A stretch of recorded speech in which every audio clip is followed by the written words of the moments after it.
Hello, everybody. Oh, hello, everybody.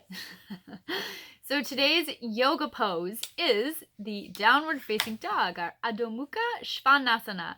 And you're probably like, oh, the downward dog. I don't like that downward dog. It always hurts my wrists, hurts my neck, hurts my hands.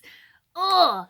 But downward dog is actually said to be a resting pose. Huh? How does that make sense, right? But it is. So we're essentially supposed to kind of have our bum up, where we have equal amount of weight and pressure into the hands and into those feet as well. Common thing when we come into downward dog is that we're being in our plank. We might come from it from here, but as soon as we come from it from here, we kind of lift up and then the weight is not dispersed nicely. So I'm going to give you a couple of tricks to help with the pressure in those hands and shoulders. So one would be to curl your toes to start in a child's pose. So extend your arms as wide as you can. We want to have our head in between our biceps, but we also don't want our head to be kind of squished by our arms. You need to create a little bit of space. See how I sort of draw my shoulders back and down? We need to create that little bit of space. Remember yesterday where we want a teacup across our back, so we also don't want little wings through our shoulders. So starting in a child's pose, we would curl our toes, spread our fingers as wide as we possibly can, push every single knuckle into the ground, and then from here you just essentially lift the knees and then lower the knees. So finding the strength to come up with it, the stability through the back. Stability through the back is important because we tend to lean forward and come up into it, right? So come back and then lift up. You want to stick your booty out so that your butt's nice and long. Kaylee's right there. She's probably giggling at me. So then from here, maybe our legs extend and they straighten out a little bit. Maybe they don't, and it's all good. So be mindful that the back here, the butt, doesn't round. See how I'm rounding? You want to find that nice long length. So that's one trick.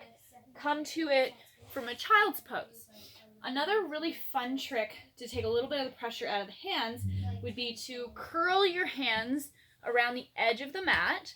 So curl them around the edge, and when you come up into your downward dog, push up and out, and that'll help to extend the arms, help to bring a little bit more of the stability through the core, through the back.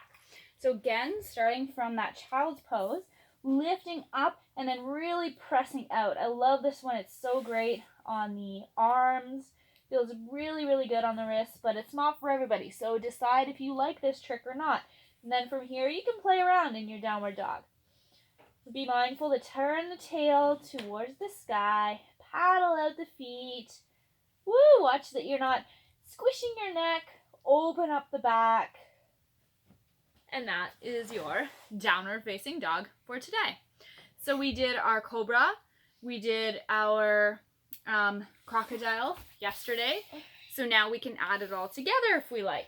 So we can come from our crocodile, draw the body forward, lower down, all the way down, bring big toes together, come to a cobra. Then from here, lower back down, lift up, child's pose, because you've done that one in there, and then add your downward facing dog. Once you do that, you've done a half series of a, do you know Kaylee? She's in the corner. Of a sun salutation. A half series of sun salutation. All right. Have an awesome day, peoples of this world. Kaylee, look at, show your cool glasses. No, where the, oh, okay. Those help her read. Okay. See you guys. Daddy grew hair. Yeah. Look. Oh, nice.